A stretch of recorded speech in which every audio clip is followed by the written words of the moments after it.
Ada kembali menyaksikan Breaking News Kompas TV. Saudara, ini terkait informasi dengan pemecatan Patrick Kluivert sebagai pelatih timnas Indonesia. Tadi sebelum jeda kita sudah berbincang dengan pengamat sepak bola ada Mas Gita Suwondo.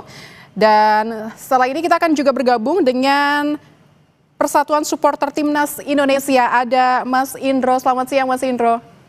Selamat siang Mbak. Oke Mas Indro, ini ada informasi terkait pemecatan Patrick Kluivert. Tanggapan Anda seperti apa? Apakah cukup kaget ataukah memang ini sudah keputusan yang tepat menurut teman-teman Persatuan Supporter Timnas Indonesia? Ya, kalau nilai bahwa pemecatan Kluivert ini berdasarkan fakta bahwa Kluivert tidak mampu tim di tahun terus kedua. Pun ini juga menerangkan bahwa nggak ada evaluasi lagi. Ya ini Mas Indro, mohon maaf, audionya bisa diperbaiki karena masih kurang jelas. Sekarang bagaimana? Oke, silakan. Ini terbaik evaluasi secara kebanggaan PSI ya. Pada PSI sendiri mereka melakukan hal yang tidak ya, seperti bisa mengganti Sintayong dan Patrick ketika memang masih berjalannya kualifikasi. Nah yang jadi masalah jika pemain maka biar menyesuaikan diri dengan tiba atau tidak di tengah tentang Afrika yang utama dari di PS sendiri. Tidak cukup hanya maaf dia bertanggung jawab karena keputusannya baik. Oke, baik Mas Indro, mohon maaf sepertinya kami masih kurang begitu jelas mendengar statement Anda begitu. Sambil memperbaiki audio, saya mau bergeser kembali ke Mas Gito lagi. Mas Gito, ini di depan ini masih ada Piala Asia begitu. Apa saja PR-PR yang menjadi catatan yang harus di notes menjadi evaluasi terutama terkait dengan kriteria pelatih yang harus diperhatikan begitu supaya hal-hal serupa tidak terjadi lagi, atau mungkin pemilihan yang terburu-buru mungkin kemarin, atau catatan Anda seperti apa Mas? Kemarin sih saya melihatnya menangkapnya adalah Federasi PSSI ingin sekali membuat Sintayong tidak kembali memimpin. Saya nggak tahu ada masalah internal seperti apa. Jadi sepertinya kesannya adalah mengambil siapapun yang bisa dianggap menggantikan Sintayong. Muncullah nama Patrick Kluivert karena pada saat diwawancara hanya dia satu-satunya yang datang. Padahal kalau dari track record dia sebagai pelatih, dia itu buruk sebenarnya. Dia dipecat dengan cepat oleh klub Turki sebelum kita. Kemudian Curaçao dia juga pegang, hanya memenangkan 1 pertandingan dari 5 dari 6 pertandingan.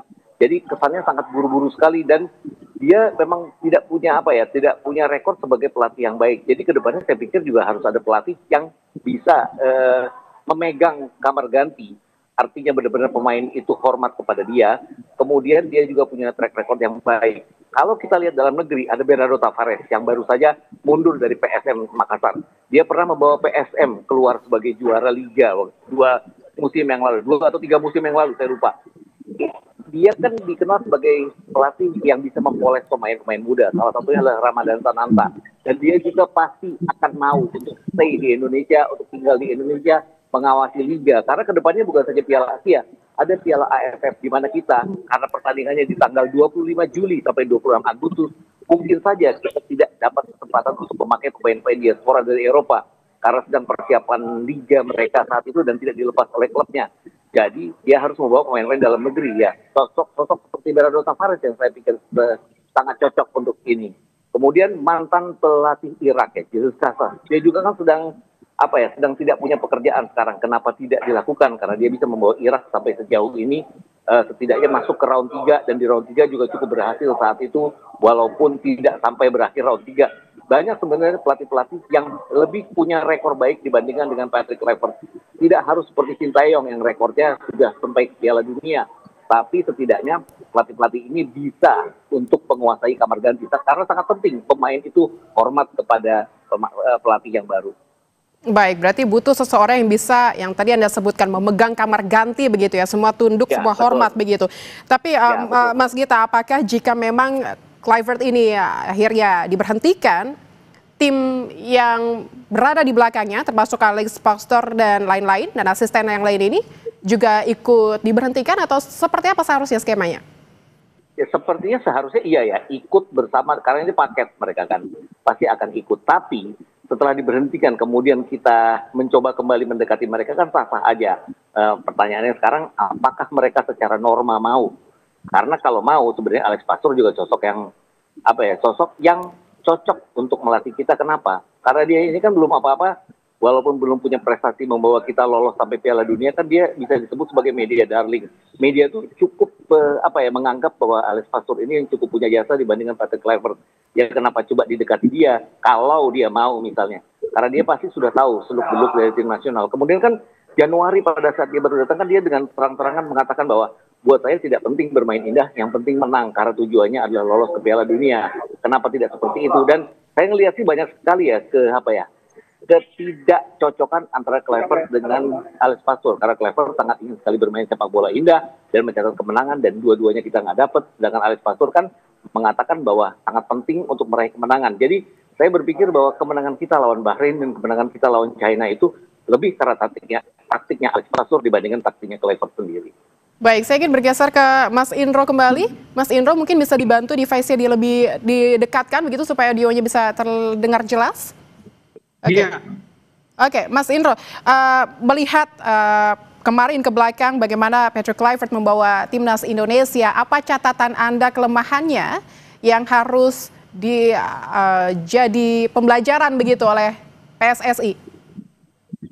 Iya, kemarin Logan Patrick adalah ketika plannya adalah tidak memiliki plan B. Plan B dia punya ini yang dimasak ketika plan yang dilakukan Patrick Ford ini tidak jalan sebagai mesti di pertanyaan paling penting ya. Ini yang tidak menjadi alternatif. Ini pertanyaan penting apa dijual di saat dan ini yang saya pikir harus dilakukan oleh pribadi dan depannya apapun itu entah cinta maupun pelatih lainnya. Nah, yang saya pikir pemain juga masih terlalu jauh ya, terlalu jauh juga pakai. Baik, Mas Indro, saya belum bisa jelas menangkap statement Anda. Mungkin ada gangguan jaringan atau sinyal begitu. Saya ingin bergeser ke Mas Gita lagi ya. Tadi Anda menyebut ada nama Alex Pastoor begitu, mengingat sejarahnya Alex Pastoor ini juga ada kedekatan, chemistry dengan para pemain timnas. Namun apakah kalau Anda bisa memilih preferensinya nih untuk siapa pengganti Patrick Kluivert ini dari zona Asia atau orang-orang dari Eropa? Kalau ingin mengetahui filosofi sepak bola Asia ya harusnya pelatih dari Asia ya, tapi saya juga tidak akan mengutamakan pelatih lokal. Kenapa? Karena pelatih lokal juga belum tentu nanti akan dianggap oleh pemain, karena pemain-pemain diaspora ini kan kadang-kadang mereka merasa level mereka sudah lebih tinggi daripada pelatih-pelatih lokal yang ada di sini, tanpa mengecilkan arti pelatih lokal. Mungkin Nova Arianto yang sekarang megang tim under 17 kita untuk World Cup mungkin dianggap karena dia adalah asistennya Sintayong saat itu. Jadi kalau nggak Sintayong mungkin kita bisa beralih ke Uzbekistan, Timur Kapadze misalnya. Sekarang kan juga lagi tidak punya pekerjaan setelah dia digantikan oleh Fabio Cannavaro. Dia meloloskan Uzbekistan sebagai debutan ke Piala Dunia. Jadi kenapa tidak? Hanya saja persoalannya adalah Timur Kapadze ini kan tidak pernah memakai pemain diaspora. Dia memakai homegrown players yang ada di Uzbekistan. Uzbekistan itu bagus sekali pengembangan sepak bolanya. Jadi pasti dia akan mengutamakan pengembangan sepak bola yang ada di Indonesia. Alih-alih untuk memakai pemain-pemain diaspora yang belum jadi diaspora, mungkin saja dia menggunakan pemain-pemain muda kita yang ada di liga lokal kita. Jadi ini kesempatan bagi kita untuk lebih mengembangkan talenta lokal kita kalau Timur Kapadze sampai diambil oleh kita. Tapi balik-balik lagi, berapa biaya yang harus dikeluarkan federasi yang sudah harus memikirkan kompensasi untuk Sintayong, kompensasi untuk Patrick Kluivert, dan sekarang harus mencari pelatih baru lagi. Itu aja. Baik, siapa sosok penggantinya yang tepat ini pasti akan menjadi tanda tanya dan harus benar-benar dipikirkan masak-masak, tidak terburu-buru lagi. Ya. Baik, Mas Gita Sonda, kita akan lanjutkan perbincangannya, tapi kita harus jeda sejenak. Tetaplah di Breaking News Kompas TV.